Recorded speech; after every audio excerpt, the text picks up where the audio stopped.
अस्सलाम वालेकुम। कैसे हैं आप सब लोग? उम्मीद करती हूँ सब लोग खैर खैरियत से होंगे और अपने घर में खुश और आबाद होंगे। और आप लोगों को रजब का चाँद बहुत बहुत मुबारक हो। अल्लाह ताला हम सब लोगों को माह रमज़ान की आमद बहुत बहुत मुबारक हो। आप सब लोगों को भी मुबारक हो। अल्लाह ताला हम लोगों की जितनी भी नागानी आफतें और परेशानियाँ हैं उससे दूर फरमाए। आमीन सुम्मा आमीन और खुश और आबाद रखें।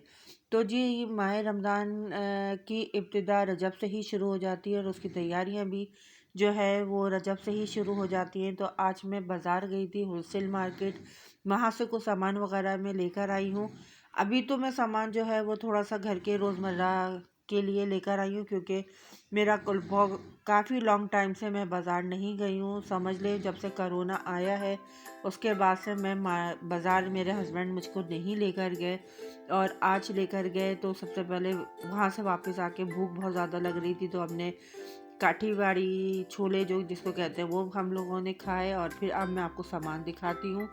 तो ये मैं लेकर आई हूँ, समझ लें रोटी रखने का हॉट पॉट है। और जो असल हॉट पॉट होता है वो मेरे हस्बैंड को बिल्कुल पसंद नहीं है, क्योंकि उसमें रोटी जो है वो काफ़ी पसीज जाती है, तो वो हस्बैंड बहुत गुस्सा करते हैं। तो उन्होंने कहा कि नहीं, ये आप इस तरह का ही लें ताकि जो है वो रोटी जो है वो सही रहे। तो बहरहाल ये सारी चीज़ें मैंने यहाँ पर ली हैं और वन बाय वन करके आपको दिखा रही हूँ। ये मैंने अंडे रखने की टोकरी ली है, ये मुझे बहुत पसंद आई थी और अच्छी भी बहुत लग रही थी।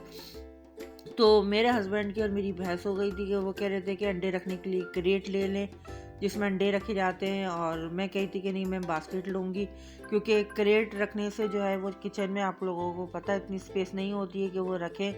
तो फिर ये मैंने बास्केट ली, तो ये मुझे बास्केट बहुत अच्छी लगी, तो ये मैंने बास्केट भी हाथ के हाथ मैंने ले ली। और यहाँ पर जो है ये मैंने प्लास्टिक के डोंगे लिए थे, ये चौकोर साइज़ में बहुत अच्छे लगे थे, क्योंकि कभी ये होता है कि शाम वाम में या रात में खाने के साथ कस्टर्ड या कोई भी डिज़र्ट बनाना पड़ता है, मीठा बनाना पड़ता है, तो उसके अंदर ये चौकोर डोंगे जो होते हैं वो अच्छे लगते हैं। और ये गोल डोंगे जो है ये तो हमारे रोज़मर्रा के काम में और उसमें आते हैं। और देखें मिट्टी किस कदर की लगी हुई है। अभी इन सबको मुझे वॉश करना है, तो उससे पहले मैंने सोचा कि मैं वीडियो बना लूँ। अगर ये मैंने धोने के लिए रख दिए तो ये वीडियो स्किप हो जाएगी। और ये ज़ाहिर बात है, छन्नी तो आपको मालूम ही है कि सब्जियां वगैरह के लिए छानने के लिए, धोने के लिए। और ये जो है मैं बॉक्सेस लेकर आई हूँ। और ये बॉक्सेस यकीन करें कि मैं इतने बॉक्सेस लेकर आती हूँ, और किसी न किसी मेहमान को खाना देने के लिए या किसी के घर खाना भिजवाने के लिए जो ये डब्बे जाते हैं तो ये वापस आने का नाम नहीं लेते। तो इनको तो जितना भी जमा करें उतना कम है। तो बहरहाल यहाँ पे इसको अभी मैं खोल नहीं रही हूँ, जब मैं धोऊंगी तो उसी वक्त इसको मैं खोल लूँगी। तो बहरहाल ये सारी चीज़ें चल रही थी, और साथ साथ जो है ये मैंने भी एक और छोटे बॉक्स लिए थे, क्योंकि कभी कभी जो होता है थोड़ा सा सामान होता है हमारा वो बड़े बॉक्स में नहीं रखते। तो ये 3 का सेट लिया था, 100 रुपये का पड़ा। तो होलसेल से लेने से फ़ायदा ये होता है कि आपको जो प्राइस दुकान से मिल रहे हैं वो उससे काफ़ी कम प्राइस में आपको जो है वो चीज़ें मिल जाती हैं। थोड़ी सी मेहनत लगती है और आपको या हमको जो है वो सर्च करना पड़ता है, देखना पड़ता है, चीज़ों को ढूंढना पड़ता है। तो वो तो मेहनत कर लेते हैं, ज़ाहिर बात है हमारा घर है, हमें गृहस्थी संभालनी है। और आप यकीन करें मुझे बर्तनों का बहुत शौक़ है, बहुत शौक़ है। अगर मेरे पास बर्तन रखने की जगह हो ना, तो मेरे हस्बैंड मुझसे कहते हैं कि घर में इंसानों की जगह जो है ना वो सिर्फ बर्तन ही नज़र आएंगे। तो वो इसीलिए मुझे ऐसी जगहों पे लेकर ही नहीं जाते, कि ना मैं लेकर जाऊंगा और ना आप ये जो है सारे बर्तन कलेक्ट करेंगी, क्योंकि ज़ाहिर बात है घर छोटे होते हैं, उसके अंदर स्पेस कम होती है। और फिर कांच वगैरह के बर्तन जो है वो धोने धुलाने के अंदर इतने टूट जाते हैं कि फिर सारा सेट ख़राब हो जाता है। तो फिर कोशिश करती हूँ कि चलो ये पोर्टेबल किस्म के बर्तन होते हैं, अगर ये ख़राब भी हो गए तो दुख नहीं होता। और आज मौसम बहुत ख़राब है, मट्टी वाला तूफ़ान चल रहा है, सब जगह मट्टी मट्टी हुई हुई है, इतनी मट्टी डस्ट है, इतनी डस्ट है कि हम लोगों ने दो दो मास्क लगाए हुए थे तो भी हमें सांस लेने के लिए प्रॉब्लम हो रहा था। तो बहरहाल अभी मैंने यकीन करें कि थोड़ी देर पहले डस्टिंग करी है, करवाई थी बच्चों से, फिर दोबारा से डस्ट ही डस्ट हो गई है, क्योंकि मेरा ऊपर का घर है और ऊपर के घर में जो है वो आपको पता ही है कि डस्ट किस तरह से आती है। तो सारे दरवाजे खिड़की वगैरह सब बंद करके पैक करके रखे हुए हम लोगों ने, ताकि मट्टी कम आए, लेकिन मट्टी को तो घुसना है, वो तो घुसेगी, हर जगह से घुसेगी। तो बहरहाल चले, ये सारे काम तो हमारे चलते रहेंगे। और आप लोग मुझे ज़रूर बताइएगा कि आप लोगों ने रमज़ान की तैयारी शुरू कर दी। शाबान के महीने, रजब के महीने से माशाल्लाह रोज़े और नमाज़ें और क्या कहते हैं कुरान, सब चीज़ें शुरू हो जाएंगी इंशाल्लाह ताला। शुरू कर दिए हैं बल्कि हम लोगों ने, क्योंकि जब तक ये मेरा ब्लॉग आएगा तो मेरे ख्याल से चाँद की 2 तारीख या 3 तारीख तो हो जाएगी। तो आप लोग किस तरीके से तैयारी करते हैं रमज़ानों की?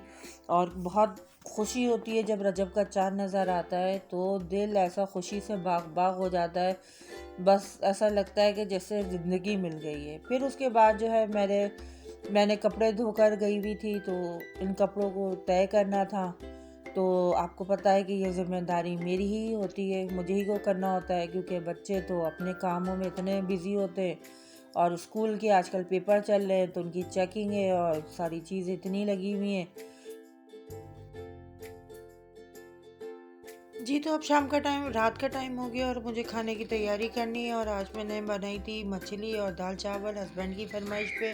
और बेटा मेरा जो है वो मछली बिल्कुल भी नहीं खाता, उसकी बदबू या उसकी खुशबू या उसको फ्राई करना कुछ भी उसको पसंद नहीं है। तो उसने पहले ही ऐलान कर दिया था कि अगर मछली घर में बन रही है तो फिर मैं खाना नहीं खाऊंगा। तो ज़ाहिर बात है बच्चे भूखे कैसे रह सकते हैं, तो इसी वजह से जो है मैंने आलू के कटलेट्स बनाए।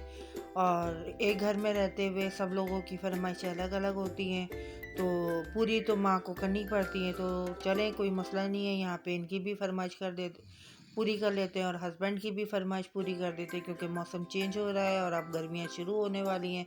तो गर्मियों में तो बस फिर पानी होगा, मशरूबात होंगे और हल्की फुल्की ग़िज़ा होगी जिसके अंदर ये सारी चीज़ें मौजूद नहीं होंगी, तो कोई मसला नहीं। और फिर उसके बाद मैंने मछली वगैरह तैयार करी, दाल चावल बनाए और आज हम बैठ के ऊपर ही खाना खा रहे हैं, क्योंकि हस्बैंड मैच देख रहे थे। उन्होंने कहा कि मैं कमरे में से हिलूंगा नहीं, तो आप यहीं पे खाना लगा दें। तो यहाँ पे जो है वो खाने की तैयारियाँ लगने की तैयारी हो रही है। और मछली जो है वो पापलेट मछली हस्बैंड लेकर आए थे, बहुत मज़े की थी और खा के बहुत मज़ा आया और बहुत अच्छा लगा। इससे पहले भी मैंने बनाया था लेकिन उस वक्त शूट नहीं किया था, ये मैंने आपके साथ शूट किया। तो दाल चावल के साथ मछली का कॉम्बिनेशन बहुत ज़बरदस्त लगता है, बहुत अच्छा लगता है। आप लोग भी मुझे बताइएगा ज़रूर इंस्टा की आईडी के ऊपर या इसी व्लॉग में मुझे बताइएगा कि आपको मछली के साथ दाल चावल ज़्यादा अच्छे लगते हैं या आप लोग रोटी के साथ खाना पसंद करते हैं। इंशाल्लाह ताला अगले व्लॉग में आप लोगों से फिर मिलूँगी, जब तक के लिए अल्लाह हाफ़िज़।